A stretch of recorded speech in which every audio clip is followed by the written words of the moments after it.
How to have fun anytime, anywhere. Step 1. Go to ChumbaCasino.com. ChumbaCasino.com. Got it. Step 2. Collect your welcome bonus. Come to Papa welcome bonus. Step 3. Play hundreds of casino-style games for free. That's a lot of games. All for free? Step 4. Unleash your excitement. Woohoo!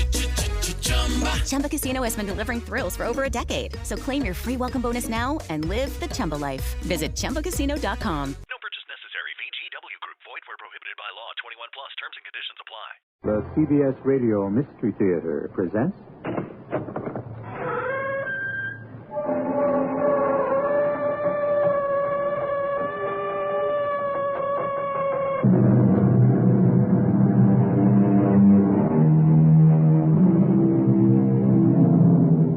Come in. Welcome. I'm E.G. Marshall. I remember when I was in high school, I studied a poem which struck terror to my heart. I still recall the opening lines, which went, I fled him down the nights and down the days. I fled him down the arches of the years. I fled him down the labyrinthine ways of my own mind. Some of you will recognize the author as Francis Thompson and the poem as The Hound of Heaven. And it's still terrifying. But think how much more fearful it would be if the hound you were fleeing from was a hound of hell. Good Lord! What's that? I don't know, Sir Henry. Some sound they have on the moor, I think. Don't coddle me, Watson. When the people of the moor hear that cry, what do they say it is?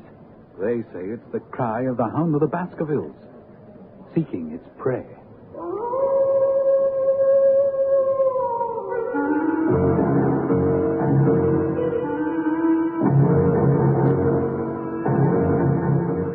Our mystery drama, The Hound of the Baskervilles, was especially adapted from the Sherlock Holmes classic for the Mystery Theater by Murray Burnett and stars Kevin McCarthy. It is sponsored in part by General Electric Citizen Band Radios and Buick Motor Division. I'll be back shortly with Act One.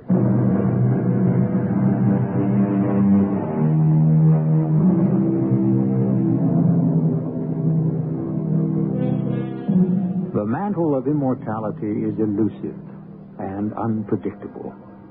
Two fictional characters, created at the turn of the century by Arthur Conan Doyle, have become undying legends.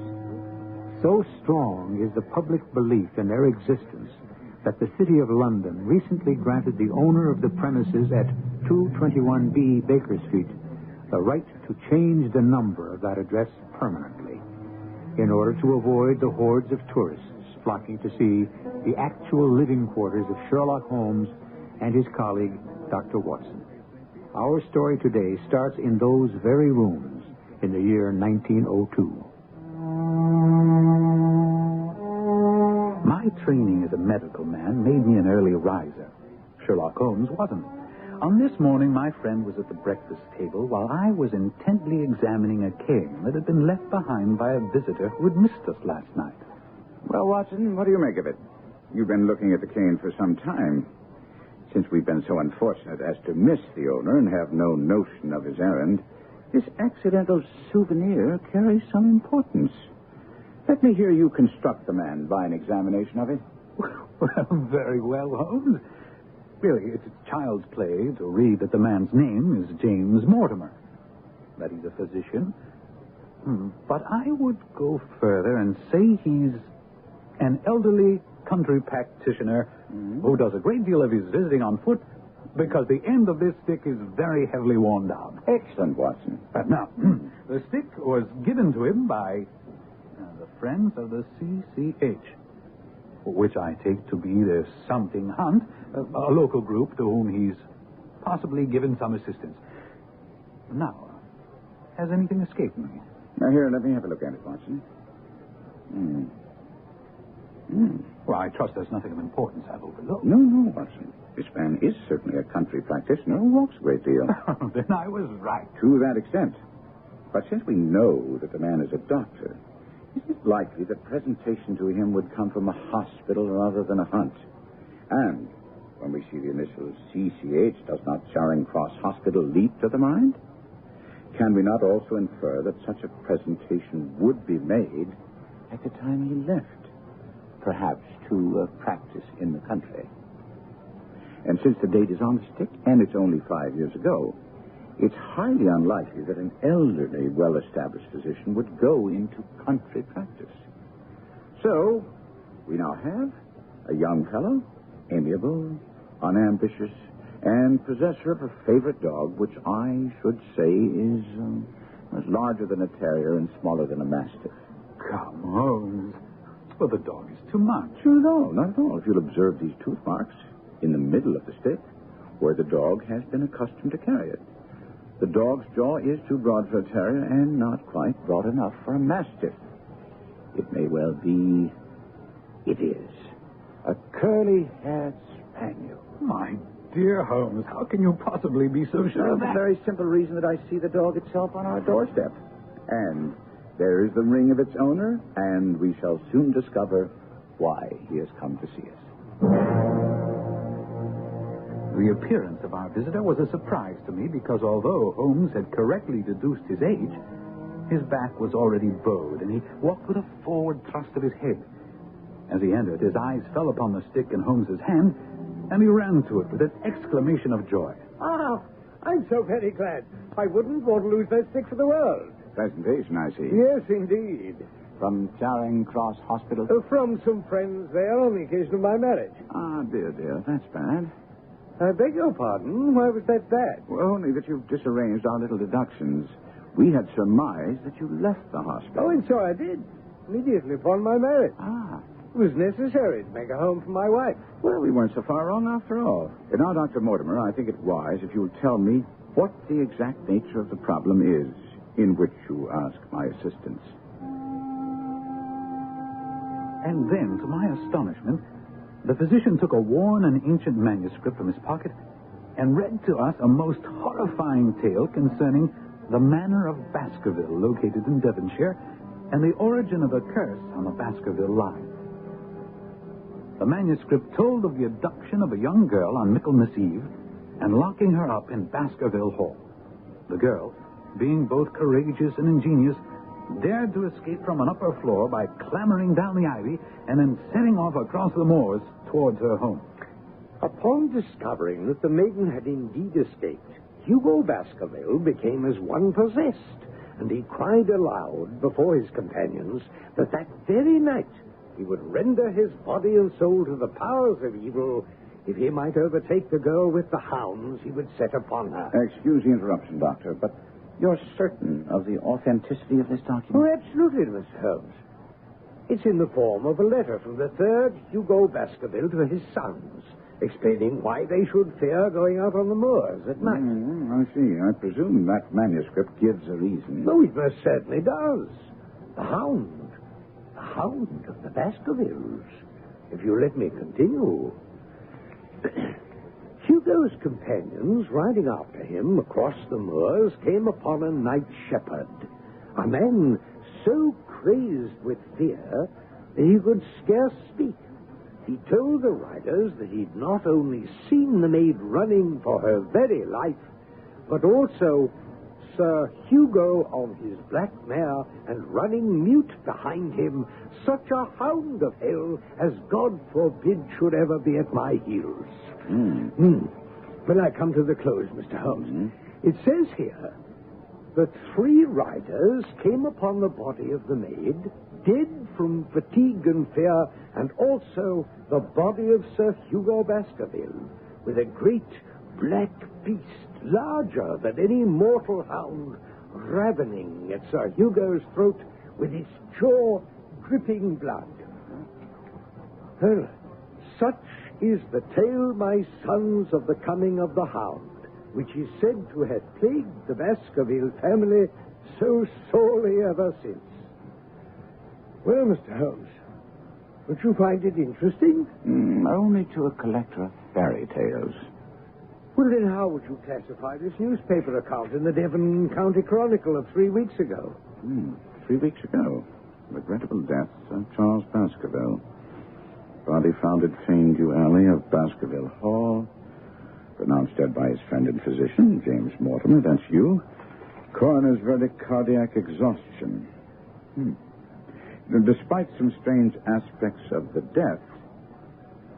Well, now, Dr. Mortimer, everything seems straightforward, but evidently you entertain some doubts in the matter. Something you didn't state to the press or at the inquest? Yes, Mr. Holmes. When I first saw the body, Sir Charles lay upon his face, his arms out, fingers dug deep into the ground, and his features convulsed into such a grimace of terror that I, his best friend and physician, hardly recognized him. Dear me. No physical injuries? None. But although Harrison, the caretaker who found the body, said he saw no traces at all upon the ground, I did, Mr. Holmes, I did. Footprints? Footprints? A man's or a woman's? Neither. They were the tracks of a gigantic hound. And your reason for withholding this information at the inquest?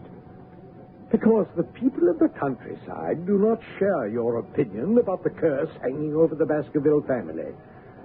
Sir Charles himself believed in it, and I certainly had no wish to add fuel to the flames. Besides... Yes? Well, there's a realm in which the most acute and most experienced of detectives is helpless. You mean the supernatural?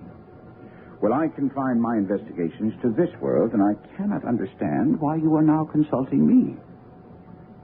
But I came to ask your advice about what I should do with the heir, the new Sir Henry Baskerville, who arrives in Waterloo Station in exactly 1 hour. Meet him, take him to a good hotel, and both of you come back here tomorrow at noon. Mr. Holmes, Dr. Watson, this is Sir Henry Baskerville. How do you do? I'm all at sea. I have been ever since I got the news of my uncle's death and my inheritance. I had no idea Uncle Charles was so well fixed. Dr. Mortimer, as the executor of the estate, can you tell us, are there any other claimants? No, sir. And then this morning, I find this note at my hotel, and one of my brand new boots is missing. May I see the note? Of course. Dime novel stuff, if you ask me. As you value your life or reason, keep away from the moor. We must all agree there's nothing supernatural about this. Now, the missing boots? A brand new pair. I bought them just yesterday. Left them outside my hotel door to be polished, and one of them's gone this morning. I can only tell you that there's no devil in hell and no man upon earth who can prevent me from going to the home of my own people. And so it was arranged that on Saturday I was to accompany Sir Henry and take up residence with him at Baskerville Hall, because Holmes was insistent that someone be with Sir Henry at all times. When Holmes and I called to pick up Sir Henry at his hotel Saturday, we found the young baronet in a rage. I won't be played for a sucker in this hotel. You still haven't located your boots, Sir Henry? But this is a different one. What? I got the other one back, and now I'm missing an old black one. I'm beginning to think this hotel is nothing but a den of thieves. I think it's very odd and damnably dangerous. Mr. Holmes, if you know something, you should inform us so that we may... Dr. Mortimer, I know only that you were concerned about the safety of Sir Henry, and quite rightly so. I also know that someone knew that you were in this hotel and saw fit to warn you to keep away from Baskerville Hall and the moor. Now, we all know that there were extremely suspicious circumstances surrounding the death of Sir Charles Baskerville. I therefore suggest that anything out of the ordinary, such as the curious incidents with the boots, must be taken very seriously. Well, surely you must be joking about the boots, Holmes. I fail to... My dear Watson, did you bring your revolver, as I asked? Well, of course. Good. Carry it at all times. Well, I confess, your instructions are making me nervous. They should have precisely the opposite effect. Now, Dr. Mortimer, as executor of Sir Charles' will, you know the exact amount of the estate. Is it considerable? Well, I should say that a sum in excess of £740,000 is indeed considerable. Dear me. Dear me. That is a stake for which a man might well play a desperate game. In the event something happens to Sir Henry, who stands to inherit? I mean, a distant cousin named James Desmond. And if you have any suspicions in that direction, let me inform you, he's a clergyman. in his 70s. Thank you. Now, Watson, I want complete and daily reports from you. When the crisis arises, as it surely will, I will direct you how to act. Now, gentlemen, goodbye and Godspeed.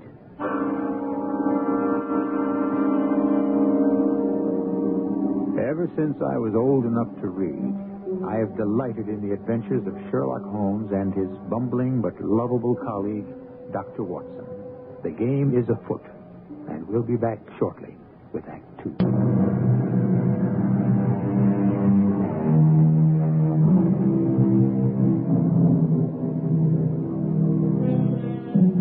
One of our most successful writers of modern detective stories once made a terrible pun, but a perceptive comment on Sir Arthur Conan Doyle's stories about Sherlock Holmes.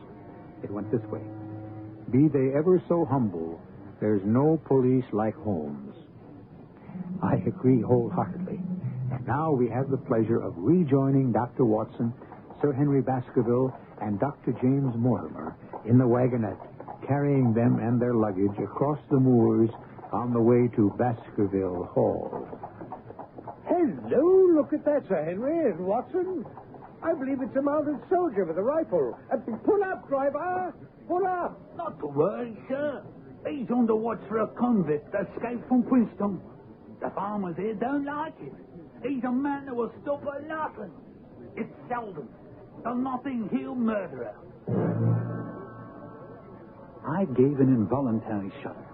It was a case Holmes had taken an interest in because of the ferocity of the man, Selden, who escaped the death penalty only because his atrocious conduct had led to doubts about his sanity.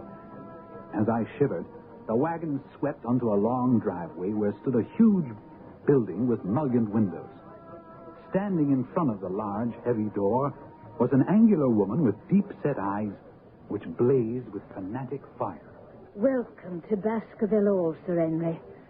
I'm Mrs. Harrison, the caretaker's wife. My husband will be here shortly. He joins with me in wishing you a long, happy life and in begging you to avoid the moor, particularly in those hours of darkness when the powers of evil are exalted. The very next morning, I set out to explore the moor by daylight. As I walked along a gray and lonely road, wishing that Holmes were here to help me, my thoughts were interrupted by a man calling my name. Dr. Watson! Dr. Watson! Yes, sir? I'm Stapleton. I just live down the moor at Merripit House. Most of the folks around here call me an eccentric because of my hobby. I'm a naturalist. I can see that from your net in the box. But how do you know me? Oh, no mystery about that.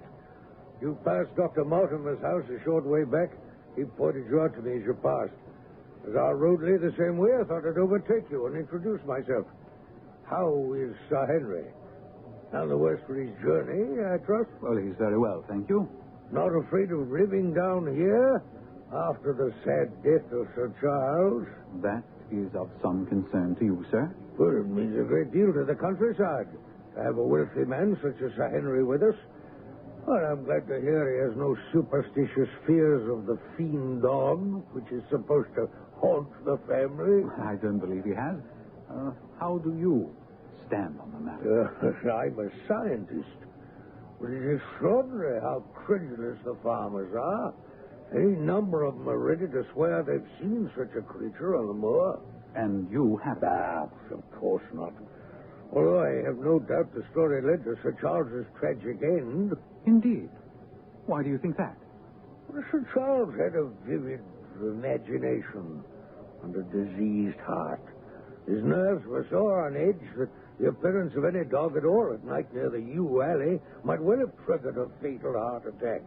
You agree? Well, I've come to no conclusions. Quite so. Well, if you care to come along with me to Merripit House, I'll introduce you to my sister. Well, that's very kind of you. Tell me what you think of the moor. Well, this morning's my first venture on it. But that large plain to the north looks like a fine place for a gallop on a horse. That thought has already cost several lives, Dr. Watson. What? That seems hard to believe. You see those bright green spots scattered thickly over it? Ah, yes. Yes, they seem more fertile than the rest. Well, you might say that, yes. But in reality, that's the great Drimpen Mire. One false step for man or beast, and you die slowly and agonizingly in the quicksand. An awful place, Doctor. And yet, I find my way to the very heart of it safely. Why would you want to go to such a place? That's where the rarest plants and butterflies are. And I have the wit to reach them. Good Lord, what was that? The natives say it's the Hound of the Baskervilles calling for its prey. Well, you don't believe that, do you? Perhaps it's the mud settling in the bog. Excuse me, but unless I'm mistaken, there's a purple hair streak. Ah, very rare. I'll join you at Merripit House. You called me, see? Stapleton was off with amazing speed and agility. To my dismay, the creature fluttered straight for the great mire. But Stapleton never paused for a moment. I stood watching him and then turned to find a woman near me upon the path. Slim, elegant, with a sensitive mouth and dark, eager eyes. Go back. Go straight back to London. Instantly. Instantly. What? Why? I mean, why should I go back? I cannot explain, but do what I ask. Go back and never set foot on this moor again. But I have just only come. Can't you tell when a warning is for your own good? Get away from this place immediately. But, ma'am, Don't say a word. Hello, Beryl. Well, Jack, you're very warm and out of breath, I see. What was it this time? Purple hair streak. Seldom found in the late autumn. Pity I missed him. You've introduced yourselves, I see. Yes, sir. I was telling Sir Henry that it was rather late for him to see the true beauties of the moor. You think he's Sir Henry Baskerville? Of course. Oh, no, ma'am. I'm only a humble commoner. My name is Dr. Watson. Oh, we've been talking at cross purposes. Well, you've not had very much time for talk. Well, I merely mean that I talked as if Dr. Watson were a resident instead of a visitor.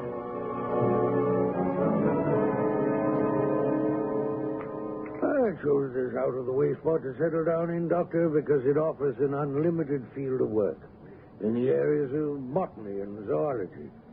Dr. Mortimer is a learned man, and Sir Charles was also an admirable companion. We knew him well, missed him.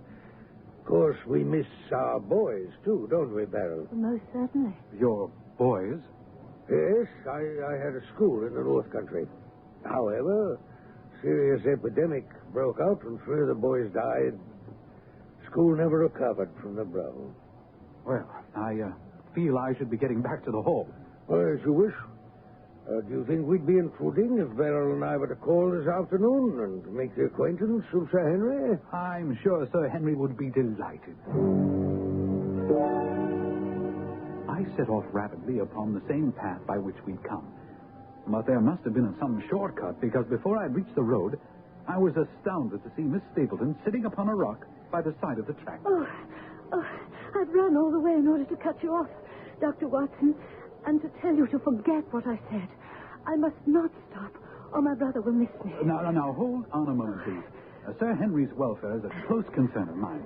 Why were you so eager he should leave here? Well, my brother and I were very much shocked by the death of Sir Charles. We all know the story of the Hound, and I felt he should be warned. But the Hound's story is nonsense. No, I happen to believe it. Now, I must go back. No, just one more question. Why did you not wish your brother to know about the warning? My brother's most anxious to have the hall inhabited. He thinks it is for the good of the people here. He'd have been angry if he knew I'd urged Sir Henry to leave. My dear Holmes, I am writing to report that I have solved one riddle, only unfortunately to come up with another. You may recall my mentioning to you that I believed I heard a woman sobbing during the first night I spent at Baskerville Hall. I mentioned this to Sir Henry, and we agreed that if I heard anything this night, I should wake him and we would investigate together. Along about 2:00 in the morning, I heard stealthy footsteps going past my door. I was out of bed in a flash and waited until they'd passed. I went to Sir Henry's room and tapped softly our prearranged signal.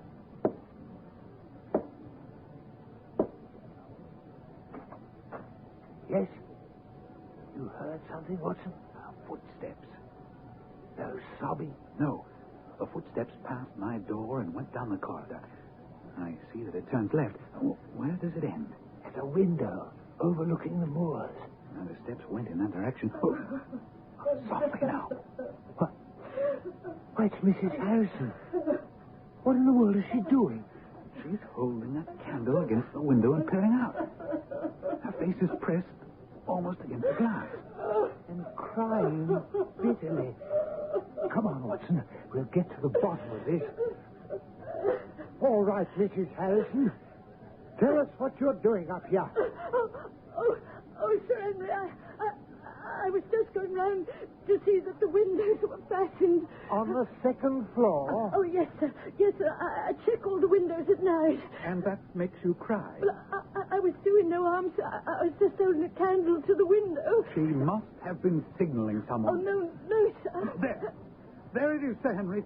An answering signal from the moor. No, sir. It's nothing. It's nothing at all, sir. Move that candle across the window, Watson. That's it. There. Mrs. Harrison. You see, the other light moves also.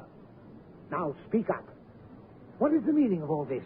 Oh, please believe me, Sir Henry. It has nothing to do with you. It's a personal matter. So you say.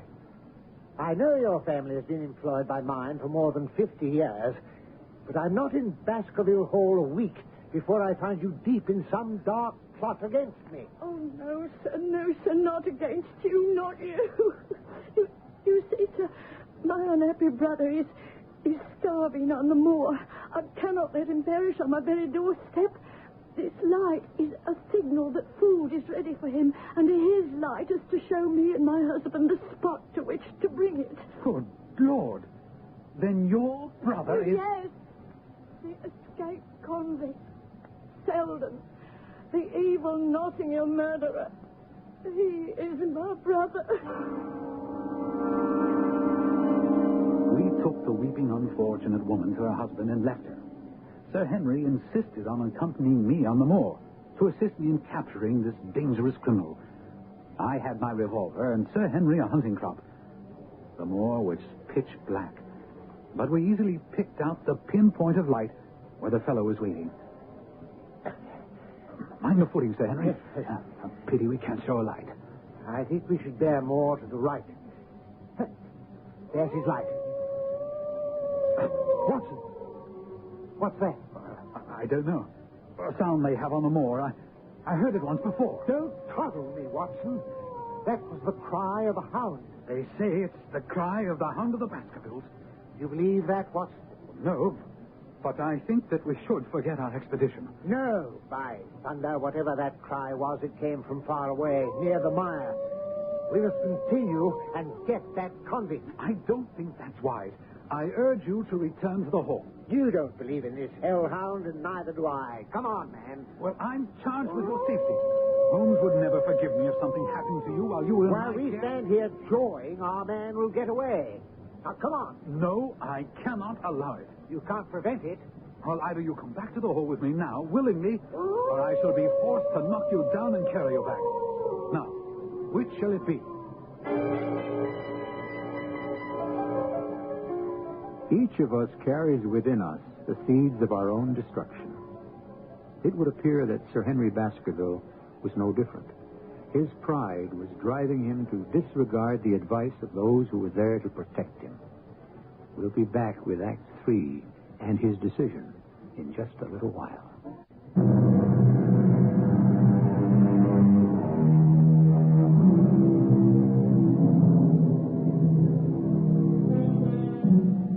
People have varying thresholds of fear. For example, I have no particular fear of heights, but a friend of mine hugs the wall if he finds himself on a terrace more than 3 floors up. As for me, I shudder at the thought of being hunted down by a pack of dogs, whereas an experienced woodsman might not find that so terrifying. However, I think even an experienced hunter might well find the baying of a fiend dog, a hound from hell, a soul-shattering experience. There it is again, Sir Henry. I don't know what it is, but you're walking back to the safety of the hall with me, or I shall knock you down and carry you. And allow this murderous convict to escape. And that, my dear Holmes, you must acknowledge, solves one mystery. The other, I frankly don't understand. It seems Sir Henry is much taken with Beryl Stapleton, who is indeed handsome. She talks of nothing but his leaving Baskerville Hall, and he suspects her brother, Stapleton, of being subject to fits of insanity. I repeat to you what he told me of yesterday's conversation. Please, Sir Henry, why won't you listen to one who means you well and leave this place? I will, if you come with me. We can be married anywhere you say. Oh, and heaven save us both. I have no defense against your stupidity. This kind of behavior must come to a stop, sir.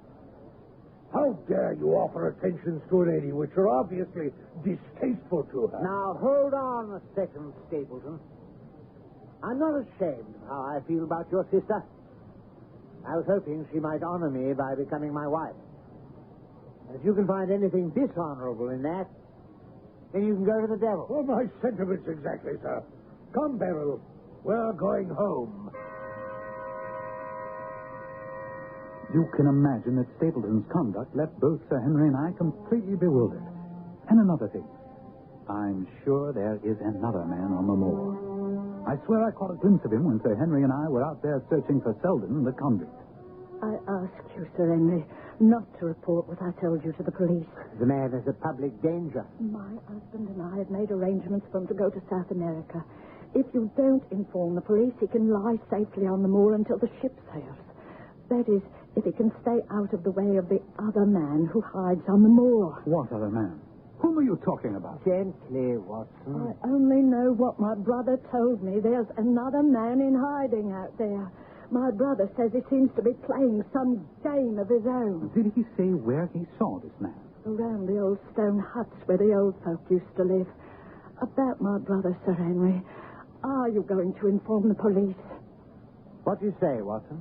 Well, if he were safely out of the country, it would relieve the taxpayers of a burden. Oh, Lord bless you, sir. Oh, thank you, sir.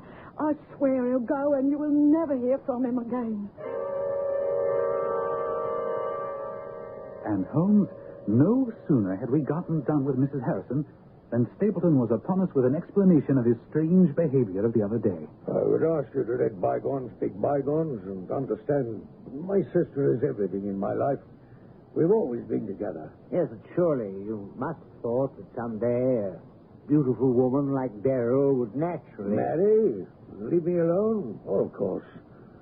But when I was faced with a reality, it came as such a shock that I really wasn't responsible for what I said or did. I understand completely. That relieves me greatly because, in that case, I'm going to ask a favor of you. Yes? Give me some time to become accustomed to the situation. Well, how do you mean? I will withdraw all opposition if you give me 3 months before claiming her love. After that time, I should have prepared myself for losing her. But if she's willing, she can become your wife. I myself was determined to discover the identity of the other man hiding on the moor. And early that evening, I went to examine the abandoned stone huts where Mrs. Harrison said her brother believed the man to be lurking. I approached one of the huts, closed my hand over the butt of my revolver, and entered quickly. The place was empty, but there were distinct evidences that it was being used. As I looked around the remains of a meal, I heard a stone click. Then a figure loomed in the doorway. It's a lovely evening, my dear Watson. I really think you'll be more comfortable outside than in. Holmes! I was never happier to see anyone in my life. Oh, more astonished, eh? Please, be careful with that revolver. I thought you were busy working in London. That was what I wished you to think. By keeping you in the dark, I've been able to pursue my inquiries freely. And I've uncovered some information which will lead us to the villain. And all my reports have been wasted. Not at all, not at all. I have them with me, and they helped me immeasurably. For instance, they've led me to the vital bit of information. The vital bit of information, my friend. The lady passing as Jack Stapleton's sister is really his wife. Good heavens, Holmes. Are you sure? Thanks to you, Watson. In all the pack of lies that Stapleton told you, he dropped one grain of truth. He was once a schoolmaster in the north of England. A check of scholastic agencies turned up the evidence I just passed on to you. But why? Why this deception? Because he foresaw that she would be much more useful to him in her character as a free woman. But what does it all mean, Holmes? What is Stapleton after? It's murder, Watson. Refined, cold-blooded, deliberate murder. But my nets are closing in on him, even as his are closing on Sir Henry. Another day or two at the joust, and we'll have him. Good Lord, Holmes. The hound! Which way did it come from? There, near the black door. Come, Watson. You must not be too late. Not now. Faster, Watson. Faster.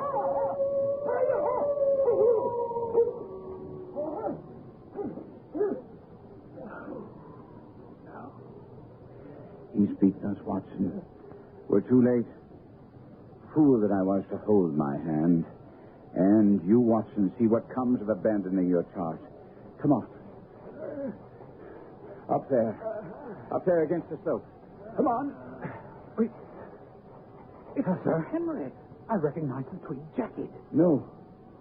No, Watson, no. Oh, the man has a beard. It's not Sir Henry. It's Selden. It's Selden the convict, wearing Sir Henry's clothes, no doubt furnished him by his sister. Dr. Watson.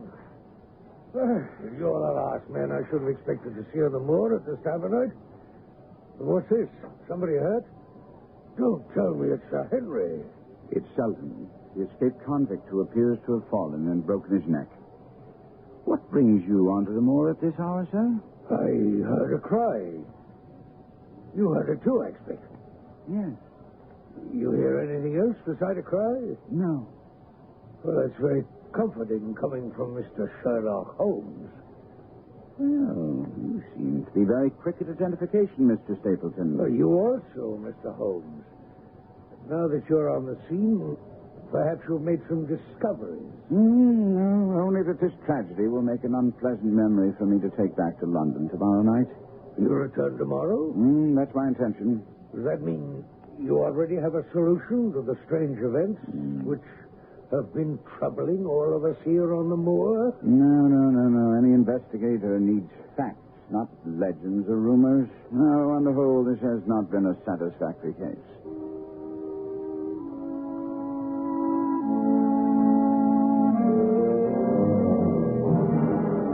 I couldn't believe that Holmes meant to leave the scene, and when I questioned him, he quickly set my mind at rest. He was laying a trap for that cunning Stapleton, and he needed also to have Sir Henry believe he wouldn't be on the scene. The following morning at breakfast... Good morning, gentlemen. I see you've already helped yourselves from the sideboard. I'm afraid I've made some rather heavy inroads on the bacon. It's exactly the way I like it. Tell me, tonight you dine with our friends, the Stapletons. Yes. I hope you and Watson will join me. I'm sure you'll be welcome. I'm sorry, but Watson and I must go to London. London? Mm-hmm. Oh, I hope you and Watson are going to see me through this business. My dear fellow, what I'm going to say next will try your trust in me even more sorely. But I beg of you to do as I ask. What's that?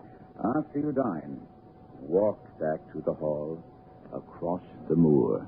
What? Hmm? Isn't that the very thing you told me never to do? I'm asking you to believe me when I say you'll be perfectly safe. But it's essential that you do it. Of course, Holmes and I would be hiding along his path to Baskerville Hall, but we did not tell him that. Careful, Watson. Oh, look over to Grimpen Mire. Isn't that fog hanging over there? It is indeed, Holmes. Damnation. And it's moving toward us. Our success and even Sir Henry's life hang on his coming out before the fog is over the path. Oh, thank heaven. He's coming now, whistling in the dark. And I can't say I blame him. Get after him, Watson. Get your revolver. Good Lord, Holmes! What is it? A creature from hell! Watson, shoot!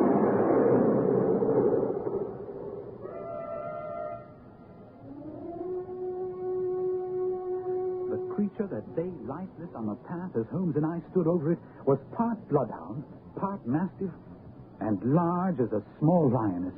Even in the stillness of death, the huge jaws seemed to be dripping with a bluish flame, and the eyes ringed with fire. A white-faced Sir Henry staggered back to us. What in heaven's name is that creature? The family ghost, and it's dead. Whatever it is. But the fire. Phosphorus. Look. Now my fingers seem on fire. Holmes, it's a cunning preparation because it has no odor. Thus it didn't interfere with the brute's power of scent. And now we must bring the man behind the brute to book. He's undoubtedly been warned by the shots that the game is up. And he's headed back to Merripit House and his wife. Wife? You mean his sister? And surely it isn't Stapleton, but... Sir Henry, I meant what I said. Beryl Stapleton is his wife. And his name isn't Stapleton. Since he's your younger cousin. The black sheep who didn't die in Central America, as we've been told. What? I can't believe it. It can't be. The door's open.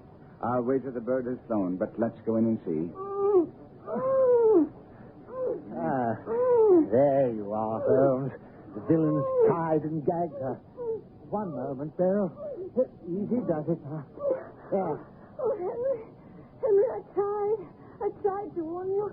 You see what he did to me? There'll be time for explanations later, madame. But where is he? Where is he? Burning in hell, I hope. Dying slowly in the quicksand of the mire. He knows a path. He told me so. The path, yes. The path to his safe place in the center where he kept the great hound. I helped place the guiding wands. But yesterday, I changed them. And in tonight's fog, he'll not notice. Stapleton's body was never found. Some days later, when Holmes and I were back in the Baker Street flat, I asked, there's one thing that still puzzles me. That business about the boots. What did Stapleton want with two different boots? Oh, the first boot he stole was brand new, and therefore useless to him because he needed the boot with Sir Henry's scent for the hound. Amazing, Holmes. Elementary, my dear Watson.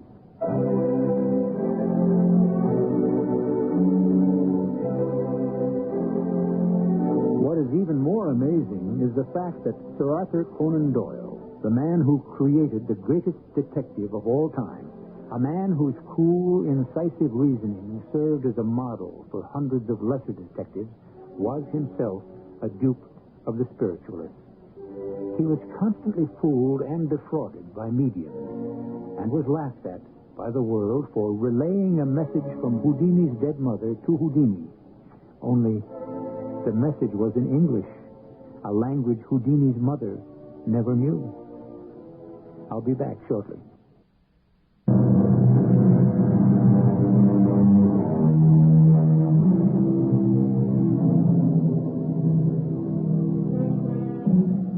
The record shows that Doyle, tired of writing Sherlock Holmes stories, and attempted to kill off his popular detective by having him thrown over the Reichenbach Falls. Popular demand, however, forced a reluctant Doyle to bring Holmes back. Our cast included Kevin McCarthy, Lloyd Battista, Carol Teitel, Robert Dryden, and Court Benson. The entire production was under the direction of Hyman Brown. This is E.G. Marshall inviting you to return to our Mystery Theater for another adventure in the macabre. Until next time, pleasant dreams.